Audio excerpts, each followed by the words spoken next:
تو اس آیت میں بھی یہی معنی مراد ہے کہ انہوں نے گمان کر لیا ہم ان پر تنگی نہیں کریں گے، یعنی ان کا خیال یہ تھا کہ اگرچہ وہ اللہ تعالیٰ کی اجازت کے بغیر نکل کھڑے ہوئے ہیں پھر بھی اللہ ان پر تنگی نہیں کریں گے، کیونکہ وہ اللہ کے ایک معزز نبی اور رسول ہیں، اور ان کی قوم کے لوگ اللہ کی گرفت اور اس کے عذاب کے مستحق ہیں، انہی پر اللہ کا عذاب نازل ہونے والا ہے۔ اس عذاب کی خبر انہیں پہلے ہی سنا دی گئی ہے اور مہلت دے دی گئی ہے، مگر وہ خود اگرچہ اللہ کی اجازت کے بغیر ہی چلے آئے ہیں پھر بھی انہیں سرزنش نہیں کی جائے گی اور وہ کسی گرفت میں نہیں آئیں گے۔ اللہ تعالیٰ ان کے لیے کوئی تنگی نہیں فرمائیں گے۔ اللہ تعالیٰ سورۃ الانبیاء آیت 87 میں فرماتے ہیں، فَظَنَّ أَن لَّن نَّقْدِرَ عَلَيْهِ، اس نے خیال کیا کہ ہم اسے پکڑ نہیں سکیں گے۔ مطلب یہ کہ ہم انہیں کوئی سزا نہیں کریں گے اور ان پر کسی طرح کی تنگی نہیں کریں گے، اور وہ سمندر کی طرف چل دیے۔ انہی دنوں میں عذاب الہی کی کچھ علامات نینوا بستی پر ظاہر ہونا شروع ہو گئیں۔ ایک بہت بڑا سیاہ بادل ان کی طرف بڑھنے لگا، اس بادل میں آگ کے شعلے دکھائی دینے لگے۔ ان لوگوں نے یہ بادل ان متعین دنوں میں سے پہلے ہی دن دیکھ لیا۔ اس کو دیکھتے ہی وہ سمجھ گئے کہ جس طرح سیدنا یونس علیہ السلام نے انہیں آگاہ کیا تھا یہ عذاب ان پر نازل ہو کر رہے گا، اور جو عذاب سیدنا لوط علیہ السلام کی قوم پر آیا تھا وہ اس کے بارے میں بھی اچھی طرح جانتے تھے۔ وہ بستی ان کی بستی کے قریب ہی تھی، اس لیے وہ ڈر گئے۔ ان کے سردار جمع ہوئے اور کہنے لگے، جیسے تم سے پہلے لوگوں پر عذاب اترا کرتے تھے تم پر بھی یہ نازل ہو کر رہے گا، جلدی کرو، سب جمع ہو جاؤ۔ چنانچہ انہوں نے اس بات پر اتفاق کر لیا کہ سیدنا یونس علیہ السلام نے بالکل سچ فرمایا تھا۔ اللہ کی قسم، یہ بالکل وہی عذاب ہے، تم اللہ کے عذاب سے نجات نہیں پا سکو گے۔ اس سے بچنے کی ایک ہی صورت ہے کہ تم ایمان لے آؤ اور توبہ کر لو۔ اس طرح وہ سب کے سب ایمان لے آئے، لیکن سیدنا یونس علیہ السلام وہاں موجود نہیں تھے۔ ان کی عدم موجودگی میں یہ سب کے سب یعنی 1,20,000 افراد ایمان لے آئے۔ انہوں نے پیوند لگے کپڑے پہنے اور اللہ کے حضور عاجزی، انکساری اور آہوزاری شروع کر دی، رونے لگے، اللہ سے بخشش مانگنے لگے، پھر اسی حالت زار میں باہر کھلے میدان کی طرف نکل آئے۔ ان کے سرداروں نے سب کو الگ الگ کر دیا، یہاں تک کہ ماں اور بیٹے کو بھی جدا کر دیا۔ سب اپنی اپنی جگہ پر یعنی ماں اپنی جگہ پر اور بیٹا اپنی جگہ پر آہوزاری کرنے لگے تاکہ ان پر اللہ تعالیٰ کی رحمت نازل ہو جائے۔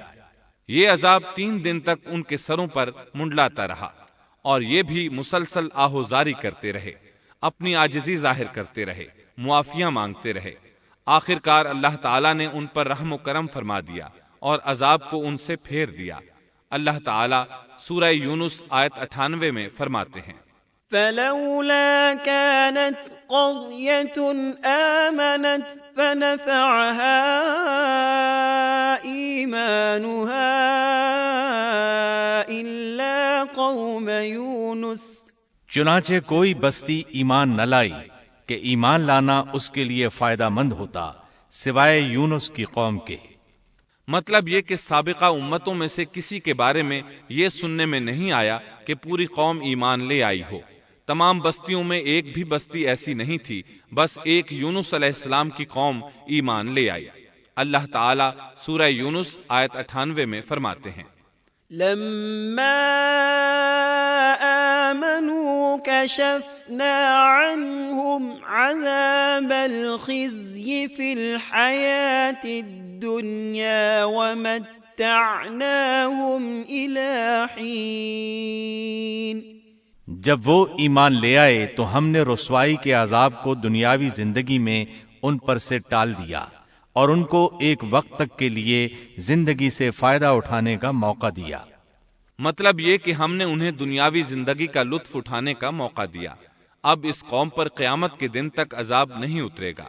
علامہ ابن کثیر رحمت اللہ علیہ فرماتے ہیں، اس آیت کریمہ کا مفہوم یہ ہے کہ کسی بستی کے تمام باشندے کسی نبی پر کبھی ایمان نہیں لائے، یا تو سب نے کفر کیا یا پھر اکثر نے کفر کیا، لیکن یونس علیہ السلام کی قوم واحد ایسی قوم ہے جو تمام کی تمام عذاب الہی کے آثار دیکھ کر ایمان لے آئی۔ سابقہ ادوار میں جتنی بھی بستیاں گزریں ان میں اہل ایمان کے ساتھ یا تو کفار رہے ہیں یا ان میں منافقین بھی رہے ہیں، سوائے یونس علیہ السلام کی قوم کے، وہ سب کے سب کافر تھے، پھر سب کے سب ایمان لے آئے۔ یہ اللہ تعالیٰ کے عجائبات میں سے ہے اور اس کی قدرت اور رحمت کی نشانیوں میں سے ہے۔ اب دوسری طرف کی سنیے، یونس علیہ السلام کو کچھ معلوم نہیں تھا کہ ان کی قوم کے ساتھ کیا ہوا۔ آپ تو غصے کی حالت میں بستی سے نکل کر سمندر کی طرف چلے آئے تھے۔ آپ ایک کشتی کی طرف آئے، اس میں سواریاں اور ساز و سامان لدا ہوا تھا۔ اللہ تعالیٰ سورۃ الصافات آیت 140 میں فرماتے ہیں، اذ ابق الى الفلك المشحون، جب وہ بھاگ کر بھری کشتی پر پہنچے۔ کشتی روانہ ہوئی، موجیں اٹھیں، سمندر میں طغیانی آئی، یوں لگتا تھا کہ بس ابھی غرق ہوئے۔ کہنے لگے بوجھ ہلکا کرو، اپنا ساز و سامان سمندر میں پھینک دو۔ چنانچہ انہوں نے اپنا اپنا ساز و سامان سمندر میں پھینک دیا۔ اس طرح کشتی کچھ ہلکی ہو گئی، لیکن ضرورت کے مطابق ہلکی نہ ہو سکی۔ اب وہ کہنے لگے کسی کو سمندر میں گرانا ضروری ہے تاکہ کشتی مزید ہلکی ہو جائے، ورنہ یہ ڈوب جائے گی۔ جلدی کرو، قرع ڈالو۔ جس کے نام کا قرع نکلتا جائے اسے سمندر میں گراتے جاؤ اور بار بار یہ عمل دہراتے جاؤ یہاں تک کہ کشتی ہلکی ہو جائے۔ چنانچہ قرع ڈالا گیا۔ سب سے پہلے یونس علیہ السلام کا نام نکلا۔ سب کہنے لگے نہیں، یہ تو ایسے نہیں ہیں، ان کے چہرے پر تو سجدوں کے نشانات ہیں، انہیں رہنے دو، پھر قرع ڈالو۔ چنانچہ پھر قرع ڈالا گیا، پھر انہی کا نام نکلا۔ سب نے تعجب کیا۔ تیسری مرتبہ پھر قرع ڈالا گیا، اس بار پھر یونس علیہ السلام ہی کا نام نکلا۔ اللہ تعالیٰ سورۃ الصافات آیت 141 میں فرماتے ہیں، فساهم فكان من المدحضين، پھر قرآن اندازی ہوئی تو یہ مغلوب ہو گئے۔ ہر بار انہی کا نام نکلا۔ آخر کار ان لوگوں نے انہیں پکڑ کر سمندر میں گرا دیا۔ فالتقمه الحوت، تو پھر انہیں مچھلی نے نگل لیا۔ حوت بڑی مچھلی کو کہتے ہیں۔ اللہ تعالیٰ نے حوت کو القاء فرمایا، انہیں کھانا نہیں، نہ ان کے جسم کو کوئی گزند پہنچے۔ یہ اس مچھلی کو اللہ تعالیٰ کے احکامات تھے۔ اللہ تعالیٰ سورۃ الصافات آیت 142 میں فرماتے ہیں، فالتقمه الحوت وهو مليم، تو پھر انہیں مچھلی نے نگل لیا اور وہ خود اپنے آپ کو ملامت کرنے لگے۔ یعنی وہ سمجھ گئے کہ بار بار جو ان کا نام قرآن اندازی میں نکلتا رہا ہے تو وہی مقصود ہیں، چنانچہ خود کو ملامت کرنے لگے، اور یہ ملامت توبہ کی ابتدا ہے کہ انسان خود کو ملامت کرتا ہے۔ اب یونس علیہ السلام مچھلی کے پیٹ میں تھے۔ اللہ کی قدرت، آپ مچھلی کے پیٹ میں 3 دن تک رہے، بعض روایات میں 7 دن اور زیادہ سے زیادہ مدت 40 روز آئی ہے۔ آپ نے مچھلی کے پیٹ میں اللہ تعالیٰ کو پکارا۔ اللہ سورۃ الانبیاء آیت 87 میں فرماتے ہیں، فنادى في الظلمات، آخر کار وہ اندھیروں کے اندر سے پکار اٹھے۔ علماء نے یہاں 3 اندھیروں کا ذکر کیا ہے، مچھلی کے پیٹ کا اندھیرا، سمندر کا اندھیرا اور رات کا اندھیرا۔ گویا ان پر یہ سارے اندھیرے اکٹھے ہو گئے تھے۔ اللہ سورۃ الصافات آیت 143 اور 144 میں فرماتے ہیں، فلولا انه كان من المسبحين للبث في بطنه الى يوم يبعثون، پس اگر یہ پاکی بیان کرنے والوں میں سے نہ ہوتے تو لوگوں کے اٹھائے جانے کے دن تک اس کے پیٹ ہی میں رہتے۔ مطلب یہ کہ اگر آپ اللہ تبارک و تعالی کی تسبیح نہ بیان کرتے تو مچھلی کے پیٹ ہی میں رہتے۔ آپ نے دعا نہیں مانگی بلکہ اللہ عز و جل کی تسبیح بیان کی۔ روایات میں یوں بھی آتا ہے کہ جب مچھلی آپ کو سمندر کی اتھاہ گہرائی میں لے گئی تو آپ وہاں آبی مخلوقات کی تسبیحات کی آوازیں سننے لگے۔ گویا اللہ تعالیٰ نے انہیں القاء فرمایا کہ آپ بھی تسبیح کریں۔ اللہ سورۃ الانبیاء آیت 87 میں فرماتے ہیں، فنادى في الظلمات أن لا إله إلا أنت سبحانك إني كنت من الظالمين۔ بالآخر وہ اندھیروں کے اندر سے پکار اٹھا کہ الہی تیرے سوا کوئی معبود نہیں، تو پاک ہے، بے شک میں ظالموں میں ہو گیا۔ چنانچہ یونس علیہ السلام نے اس تسبیح کے الفاظ کو یوں ادا فرمایا: لا إله إلا أنت سبحانك إني كنت من الظالمين۔ امام احمد، امام ترمذی، امام نسائی اور دیگر ائمہ رحمہم اللہ نے یہ حدیث نقل کی ہے کہ یونس علیہ السلام کی وہ دعا جو انہوں نے مچھلی کے پیٹ میں مانگی تھی وہ یہی ہے: لا إله إلا أنت سبحانك إني كنت من الظالمين۔ جو بھی مسلمان یہ دعا اپنی کسی حاجت میں مانگے گا اللہ تعالیٰ اس کی دعا ضرور قبول فرمائے گا۔ یہ دعائے مستجاب ہے، مقبول دعاؤں میں سے ہے۔ اسی دعا کے بعد اللہ تعالیٰ نے یونس علیہ السلام کو اس پریشانی سے نجات عطا فرمائی۔ اللہ سورۃ الانبیاء آیت 88 میں فرماتے ہیں: فاستجبنا له ونجيناه من الغم وكذلك ننجي المؤمنين۔ تو ہم نے اس کی پکار سن لی اور اسے غم سے نجات دے دی، اور ہم ایمان والوں کو اسی طرح بچا لیا کرتے ہیں۔ ایک صحابی نے نبی کریم صلی اللہ علیہ وسلم سے پوچھا: اے اللہ کے رسول صلی اللہ علیہ وسلم، یونس علیہ السلام نے جو دعا مچھلی کے پیٹ میں مانگی کیا وہ صرف انہی کے لیے تھی یا ان کے بعد اہل ایمان کے لیے بھی ہے؟ تو آپ نے فرمایا: یہ دعا یونس علیہ السلام کے لیے خاص تھی اور سب اہل ایمان کے لیے عام ہے۔ کیا تم نے اللہ تعالیٰ کا یہ فرمان نہیں سنا؟ وَكَذَلِكَ نُنْجِي الْمُؤْمِنِينَ۔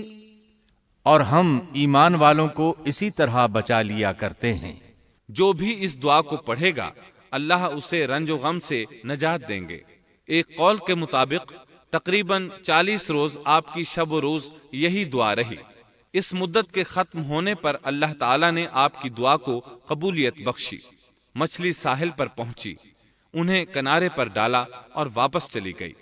اس بات کو اللہ تعالیٰ نے سورۃ الصافات آیت 145 میں یوں بیان فرمایا ہے: فَنَبَذْنَاهُ بِالْعَرَاءِ وَهُوَ سَقِيمٌ۔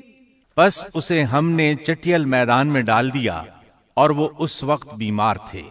آپ وہاں اسی طرح لیٹے رہے۔ پھر اللہ کی قدرت سے آپ کے قریب ایک بیلدار درخت اگا، جیسا کہ سورۃ الصافات آیت 146 میں ہے۔ وَأَنبَتْنَا عَلَيْهِ شَجَرَةً مِّن يَقْطِينٍ۔ اور اس پر سایہ کرنے والا ایک بیلدار درخت ہم نے اگا دیا۔ اس کدو کے درخت کے متعلق مورخین کا کہنا ہے کہ اللہ تعالیٰ نے اس درخت کا انتخاب اس لیے فرمایا تھا کہ اس درخت کے پتے چوڑے ہوتے ہیں، ان کے سائے میں انہیں ڈھانپ دیا گیا تاکہ ہوا سے اذیت نہ پہنچے، اس لیے کہ ان کے جسم سے جلد اتر گئی تھی۔ پھر اس درخت سے خوشکن خوشبو بھی آتی تھی، اس خوشبو نے انہیں فرحت بخشی۔ پھر کدو کی خوشبو میں ایک خصوصیت یہ تھی کہ حشرات الارض کو دور رکھتی ہے۔ اللہ تعالیٰ نے انہی خصوصیات کی وجہ سے اس بیلدار درخت کا انتخاب فرمایا تھا تاکہ آپ ہر طرح کی تکلیف سے محفوظ رہیں۔ یہ ہے اللہ کی قدرت، سبحان اللہ۔ اسی طرح مفسرین یہ بھی کہتے ہیں کہ اللہ تعالیٰ نے ان کے پاس ایک پہاڑی بکری بھیج دی، وہ آپ کے قریب آتی اور آپ کے سر کے اوپر اپنی ٹانگیں پھیلائے کھڑی ہو جاتی۔ اس طرح اس کے تھن آپ کے منہ میں چلے آتے اور آپ ان سے خواہش کے مطابق دودھ پیتے۔ یہ تھا آپ کا کھانا اور پینا۔ رفتہ رفتہ آپ کی حالت بہتر ہو گئی، توانا اور تندرست ہو گئے، پھر آپ اٹھنے کے قابل ہو گئے، اور یہ سب اللہ تعالیٰ کی مہربانی سے ہوا۔ جب آپ کی صحت لوٹ آئی، تو اللہ تعالیٰ نے آپ کو پھر آپ کی قوم کی طرف بھیجا، جیسا کہ سورۃ الصافات آیت 148 میں ہے۔ وَأَرْسَلْنَاهُ إِلَى 100,000 أَوْ يَزِيدُونَ فَآمَنُوا فَمَتَّعْنَاهُمْ إِلَى حِينٍ۔ اور ہم نے اسے 1,00,000 بلکہ اور زیادہ آدمیوں کی طرف بھیجا، پس وہ ایمان لے آئے اور ہم نے انہیں ایک زمانے تک عیش و عشرت دی۔ وہ سب کے سب آپ پر ایمان لے آئے تھے۔ اللہ تعالیٰ نے اس قصے کے ذریعے نبی کریم صلی اللہ علیہ وسلم کو اشارہ فرمایا ہے کہ دعوت دیتے ہوئے اکتانا نہیں۔ اللہ سورۃ القلم آیت 48 میں فرماتے ہیں، وَلَا تَكُن كَصَاحِبِ الْحُوتِ، اور مچھلی والے کی طرح نہ ہو جائیے۔ ان لوگوں کو دعوت حق دیتے رہیے۔ دیکھیے وہ سال ہر سال دعوت دیتے رہے لیکن اکتائے نہیں، ان سے مایوس نہیں ہوئے۔ ان کی پوری بستی میں سے ایک بھی ان پر ایمان نہیں لایا تھا، لیکن جب ان سے مایوس ہو گئے تو انہیں اللہ کے عذاب سے آگاہ کر دیا اور منہ پھیر کر چل دیے، تو وہ سب کے سب ایمان لے آئے۔ اللہ تعالی سورۃ القصص آیت 56 میں فرماتے ہیں، إنك لا تهدي من أحببت ولكن الله يهدي من يشاء۔ آپ جسے چاہیں ہدایت نہیں دے سکتے، بلکہ اللہ تعالیٰ ہی جسے چاہتا ہے ہدایت دیتا ہے۔ اس قصے میں بہت بڑا سبق ہے کہ کسی بھی حالت میں اللہ کی رحمت سے مایوس نہیں ہونا چاہیے اور نہ ہدایت کے معاملے میں اپنی ذات پر بھروسہ کرنا چاہیے۔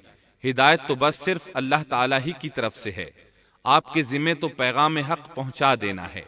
اللہ سبحانہ و تعالیٰ کے ذمے ہدایت سے نوازنا ہے۔ اللہ تعالیٰ نے انہیں پاک صاف بنا دیا، انہیں چن لیا۔ اللہ خود ہی سورۃ القلم آیت 50 میں وضاحت فرماتے ہیں، فاجتباه ربه فجعله من الصالحين۔ اسے اس کے رب نے پھر نوازا اور اسے نیک لوگوں میں کر دیا۔ امام مسلم نے ایک حدیث روایت کی ہے کہ نبی کریم صلی اللہ علیہ وسلم نے فرمایا، لا ينبغي لعبد ان يقول انا خير من يونس بن متى۔ تم میں سے کوئی شخص ہرگز یہ نہ کہے کہ میں یعنی محمد یونس بن متی سے بہتر ہوں، یعنی یوں نہ کہے کہ میں سیدنا یونس علیہ السلام سے افضل ہوں۔ وہ اس طرح کہ وہ تو اپنی قوم کے ایمان لانے سے مایوس ہو گئے تھے اور میں مایوس نہیں ہوں، اس طرح بالکل نہ کہے، کیونکہ بالآخر اللہ تعالیٰ نے آپ کو چن لیا اور برگزیدہ بنا لیا اور صالحین میں داخل کر لیا۔ اس واقعے میں نبی کریم صلی اللہ علیہ وسلم کو جو ہدایت دی گئی ہے اس کا ذکر سورۃ القلم آیت 41 میں آتا ہے، فاصبر لحكم ربك ولا تكن كصاحب الحوت۔ پس تو اپنے رب کے حکم کا صبر سے انتظار کر اور مچھلی والے کی طرح نہ ہو جا۔ مطلب یہ کہ یونس علیہ السلام کی مانند نہ ہو جائیے جو اپنی قوم کے ایمان لانے سے مایوس ہو گئے تھے۔ یقیناً دین کی دعوت اور حق کے پرچار میں یہ بہت عظیم سبق ہے کہ دائی اللہ کو کبھی مایوس نہیں ہونا چاہیے۔ یونس علیہ السلام کا قصہ ختم ہوا اور اب ہم آپ کو سناتے ہیں ذوالکفل علیہ السلام کا قصہ۔ قرآن عزیز میں ذوالکفل علیہ السلام کا ذکر 2 سورتوں یعنی سورۃ الانبیاء اور سورہ صاد میں آیا ہے، لیکن دونوں سورتوں میں صرف نام مذکور ہے، مختصر و مفصل کسی قسم کے حالات کا کوئی تذکرہ نہیں ہے۔ سورۃ الانبیاء آیت 85 اور 86 میں اللہ تعالیٰ فرماتے ہیں، وَإِسْمَاعِيلَ وَإِدْرِيسَ وَذَا الْكِفْلِ كُلٌّ مِّنَ الصَّابِرِينَ وَأَدْخَلْنَاهُ فِي رَحْمَتِنَا إِنَّهُم مِّنَ الصَّالِحِينَ۔ اور اسماعیل اور ادریس اور ذوالکفل یہ سب صابر لوگ تھے، ہم نے انہیں اپنی رحمت میں داخل کر لیا، یہ سب لوگ نیک تھے۔ اللہ تعالیٰ سورہ صاد آیت 48 میں فرماتے ہیں، واذكر إسماعيل واليسع وذا الكفل وكل من الأخيار۔ اسماعیل، یسع اور ذوالکفل کا بھی ذکر کر دیجئے، یہ سب بہترین لوگ تھے۔ ذوالکفل علیہ السلام کے متعلق جس طرح قرآن مجید نے نام کے سوا کچھ ذکر نہیں فرمایا، اسی طرح نبی اکرم صلی اللہ علیہ وسلم سے بھی ان کے متعلق کچھ منقول نہیں ہے، لہٰذا قرآن و حدیث کی روشنی میں اس سے زیادہ کچھ نہیں کہا جا سکتا کہ ذوالکفل علیہ السلام اللہ کے برگزیدہ نبی اور پیغمبر تھے اور کسی قوم کی ہدایت کے لیے مبعوث ہوئے تھے۔ قرآن و سنت میں اس سے زیادہ سکوت ہے۔ باقی رہا سیر و تواریخ میں ان کا ذکر، تو کافی تفتیش و جستجو کے بعد بھی ہمیں اس سلسلے میں ایسی ٹھوس معلومات نہیں مل سکیں جن کے ذریعے سے ذوالکفل علیہ السلام کے حالات و واقعات پر مزید روشنی پڑ سکے۔ چنانچہ تورات بھی خاموش ہے اور اسلامی تاریخ بھی۔ البتہ ابن جریر رحمت اللہ علیہ نے مشہور مفسر تابعی مجاہد رحمت اللہ علیہ سے ان کے متعلق ایک قصہ نقل کیا ہے۔ اسی طرح امام ابن ابی حاتم نے اسی قصے کے قریب کچھ آثار عبداللہ بن عباس اور ابو موسیٰ اشعری رضی اللہ عنہم سے نقل فرمائے ہیں۔ یہ طویل روایات ہیں۔ ان میں ہے کہ ابن عباس اور ابو موسیٰ اشعری رضی اللہ عنہم فرماتے ہیں کہ ذوالکفل نبی نہیں تھے، بلکہ وہ ایک نیک اور صالح آدمی تھے۔ لیکن ایک تو یہ روایات سند کے اعتبار سے ضعیف ہیں، دوسرا یہ کہ ابن عباس اور ابو موسیٰ رضی اللہ عنہم جیسے جلیل القدر صحابہ اور مجاہد رحمت اللہ علیہ جیسے عظیم تابعی سے یہ ناممکن ہے کہ وہ ذوالکفل علیہ السلام کے متعلق یہ فرمائیں کہ وہ نبی نہیں بلکہ ایک نیک مرد تھے۔ شاہ عبد القادر رحمت اللہ علیہ کا موقف ہے کہ ذوالکفل ایوب علیہ السلام کے بیٹے تھے اور انہوں نے اللہ کی خاطر کسی آدمی کی ضمانت دی تھی جس کی پاداش میں ان کو کئی برس قید کی تکالیف برداشت کرنا پڑی۔ چنانچہ شاہ صاحب اپنی تفسیر موضح القرآن میں لکھتے ہیں کہ ذوالکفل ایوب علیہ السلام کے بیٹے تھے، ایک شخص کے ضامن ہو کر کئی برس قید رہے اور اللہ کی خاطر یہ مشقت سہی۔ موجودہ دور کے بعض مفسرین کا خیال ہے کہ ذوالکفل حزقیل علیہ السلام کا لقب ہے۔ ایک دوسرے مفسر کی عجیب و غریب رائے یہ ہے کہ ذوالکفل گوتم بدھ کا لقب ہے، کیونکہ اس کے دارالسلطنت کا نام کپل تھا، جس کا معرب کفل ہے، اور عربی میں ذو صاحب اور مالک کے لیے آتا ہے، اور صاحب مال کے لیے ذو مال اور مالک شہر کے لیے ذو بلد کے الفاظ کثرت سے استعمال ہوتے ہیں۔ لہذا یہاں بھی کپل کے مالک و بادشاہ کو ذوالکفل کہا گیا ہے۔ اس مفسر نے یہ بھی دعویٰ کیا ہے کہ گوتم بدھ کی اصل تعلیم توحید اور حقیقی اسلام ہی کی تعلیم تھی، مگر اس کی موجودہ صورت دوسرے ادیان کی طرح محرف اور مسخ شدہ ہے۔ لیکن یہ اقوال قیاس و آراء سے زیادہ تاریخی حیثیت سے کوئی وقت نہیں رکھتے۔ ہم اس تعصب کے قائل نہیں ہیں کہ اگر صحیح تاریخ سے یہ ثابت ہو جائے کہ قرآن نے جن انبیاء کے صرف نام ذکر کیے ہیں ان کا مصداق فلاں برگزیدہ ہستی ہے، اور اس کا انکار صرف اس لیے کر دیا جائے کہ اس سے پہلے چونکہ ایسی بات کسی نے نہیں کہی اس لیے یہ قابل رد ہے۔ یقیناً ہم اس حقیقت کو تسلیم کرتے ہیں کہ تاریخی حقائق کی جستجو کا باب بند نہیں ہوا، اور آئے دن نئی نئی تحقیقات سامنے آ رہی ہیں اور جدید انکشافات ہو رہے ہیں، بلکہ ان کے ذریعے قرآن مجید اور احادیث رسول کے بیان کردہ واقعات کی تصدیق ہوتی چلی جا رہی ہے۔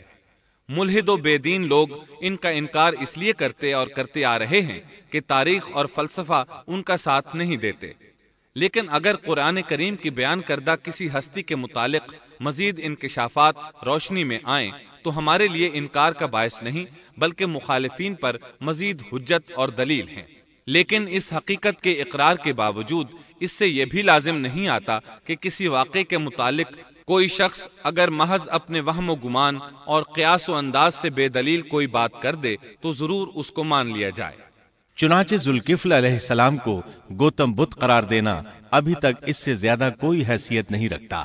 ہمارے لیے دنیا کے مختلف گوشوں میں اللہ کے فرستادہ نبیوں پر ایمان لانے کے لیے قرآن کی وہ تینوں دفعات کافی ہیں جو دین اسلام کا امتیازی وصف ہیں۔ سورۃ الفاتر آیت 24 میں اللہ تعالیٰ فرماتے ہیں، وَإِن من أمة إلا خلا فيها نذير، اور کوئی امت ایسی نہیں ہوئی جس میں کوئی ڈر سنانے والا نہ گزرا ہو۔ سورۃ المومن آیت 78 میں اللہ تعالیٰ فرماتے ہیں منهم من قصصنا عليك ومنهم من لم نقصص عليك، بعض انبیاء کے واقعات ہم آپ کو بیان کر چکے ہیں اور ان میں سے بعض کے قصے تو ہم نے آپ کو بیان ہی نہیں کیے۔ سورۃ البقرہ آیت 136 میں اللہ تعالیٰ فرماتے ہیں لا نفرق بين احد من رسله، ہم رسولوں میں سے کسی کے درمیان فرق نہیں کرتے۔ اس لیے ایک مومن کا یہ عقیدہ ہونا چاہیے کہ ہم اللہ کے انبیاء میں سے کسی نبی کے درمیان کوئی فرق نہیں کرتے، یعنی تمام انبیاء پر ایمان لاتے ہیں۔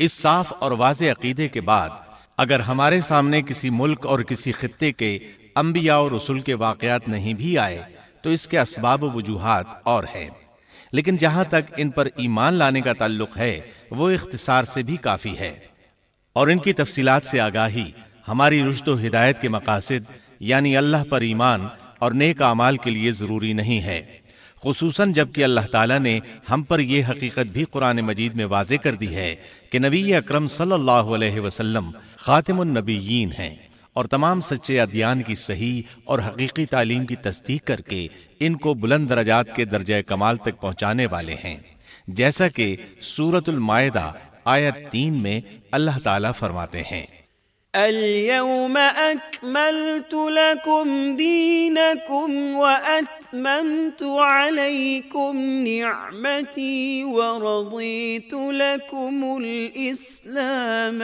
دينا، آج میں نے تمہارے لیے دین کو کامل کر دیا اور تم پر اپنا انعام بھرپور کر دیا اور تمہارے لیے اسلام کے دین ہونے پر رضامند ہو گیا۔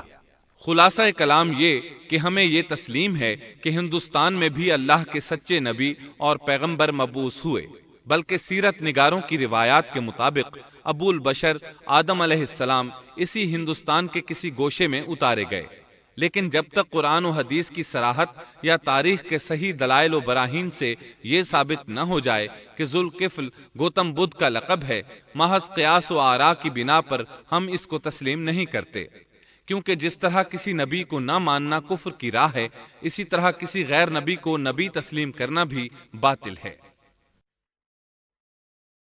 محترم سامعین، ابھی آپ دارالسلام اسٹوڈیو لاہور پاکستان سے قصص الانبیاء کا 11واں حصہ صبر کا بدلہ سن رہے تھے۔ قصص الانبیاء کے 12ویں حصے کم تولنے والے میں آپ یہ سنیں گے سیدنا شعیب علیہ السلام کس بستی کی طرف مبعوث ہوئے، قوم شعیب کن کن جرائم کی مرتکب تھی، سیدنا شعیب علیہ السلام کی قوم کو دعوت اور قرآن میں آپ کا تذکرہ، معجزہ کسے کہتے ہیں، سیدنا شعیب علیہ السلام کو کون سے معجزات عطا ہوئے، دھوکہ دہی، ملاوٹ اور ڈاکہ زنی سے احتراز کا درس اور قوم کی آپ کو ملامت، قوم کی مسلسل ہٹ دھرمی پر سیدنا شعیب علیہ السلام کی اللہ تعالیٰ سے فیصلے کی دعا، ذلت آمیز عذاب سے قوم کا صفحہ ہستی سے مٹ جانا، سیدنا شعیب علیہ السلام کا اظہار افسوس، اصحاب قریہ کون تھے اور ان کی طرف کتنے رسول مبعوث ہوئے، قوم کا رسولوں سے مکالمہ اور حبیب نجار کی قوم کو نصیحت، قوم کی رسولوں سے بدشگونی اور ان کو سنسار کرنے کی دھمکی، حبیب نجار کی شہادت اور جنت میں داخلہ، سیدنا جبریل علیہ السلام کی چیخ سے اصحاب القریہ کی ہلاکت،